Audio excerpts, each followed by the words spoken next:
भोपाल के शाहजहानाबाद में मासूम की दुष्कर्म के बाद हत्या की घटना के बाद इलाके में सन्नाटा फैला हुआ है। घटना के बाद भले ही आरोपियों की गिरफ्तारी हो गई है, लेकिन लोगों में अभी भी नाराजगी है। मासूम जिस इलाके में रहती थी, वहां अभी भी हर तरफ दर्द, आंसू और सन्नाटा पसरा हुआ है। देखिए संवाददाता हरप्रीत कौर रिन की ये रिपोर्ट।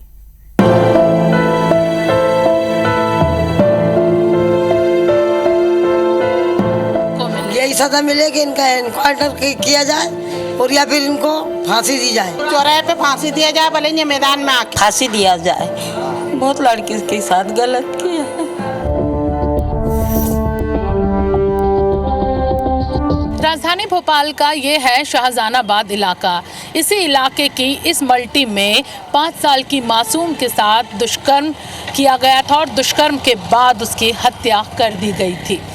इस मल्टी में भी आम दिनों की तरह ही सुबह हुई है। लोग अपने अपने काम पर निकले हैं। आम तरह सामान्य दिनों की तरह ही उनकी दिनचर्या है, लेकिन एक पीड़ित परिवार है जिसका सब कुछ बिखर चुका है। और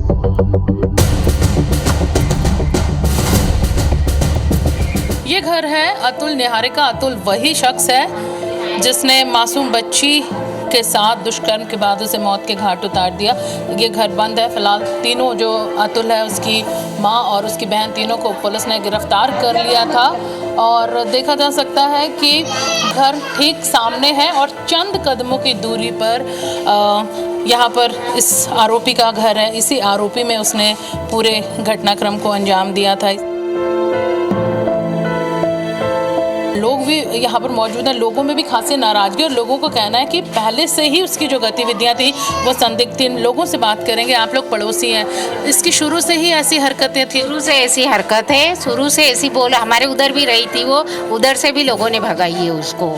बहुत नीच औरत थी वो भी बहुत। और कहीं नहीं उसको रहने देते। हमारा तो कहना का है कि उसको फांसी दो तीनों को बीच चौराहा पे। बहुत बेकार हो रहा है कि ये माहौल कभी ऐसा हो ही ना।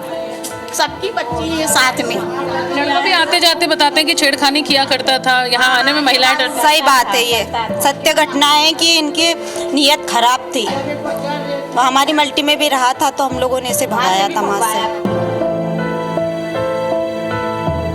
जैसे मेरी बेटी जान गई, उसको फांसी का हुक्म चाहिए, उसको जिंदा नहीं चाहिए। माँ है, क्या चाहते हो आप? क्या चाहते हो? क्या सजा उनको मिले, एक उदाहरण बने और कोई दोबारा ऐसा ना करे? मैं तो मेरा इतना सवाल है कि तीनों माँ बेटे उनको सजा मिलना चाहिए। जैसे मेरी बच्ची के साथ में हुआ वैसे उनके साथ में भी होना चाहिए। बस मैं इतना ही बोलना चाहती हूँ।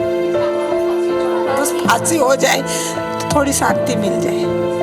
उसको फांसी जो होना चाहिए। आप सुन सकते हैं, ये पीड़ित परिवार है, तकलीफ उनके चेहरे पर है। रो रो कर अब आंखों के आंसू सूख गए हैं और बस उनका एक ही कहना है कि जिस बेदर्दी से बच्चे के साथ जघन्य अपराध हुआ है, वैसा ही सजा, वैसी ही मौत आरोपियों को भी मिलनी चाहिए। ना ही उस आरोपी युवक को बख्शा जाए और ना ही उसकी माँ और बहन को बख्शा जाए। तीनों को वही सजा एक साथ मिले जिस तरह से बच्ची की तड़प तड़प कर मौत हुई।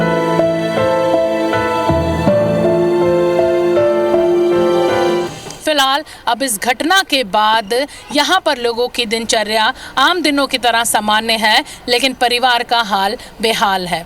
रो रो कर माँ, दादी, पिता, भाई बहनों का एक ही कहना है, एक ही बात उनकी जुबान पर है कि आरोपियों को फांसी दी जाए। इसके साथ ही आरोपियों को सरेआम फांसी दी जाए ताकि मामला दूसरों के लिए भी उदाहरण बने।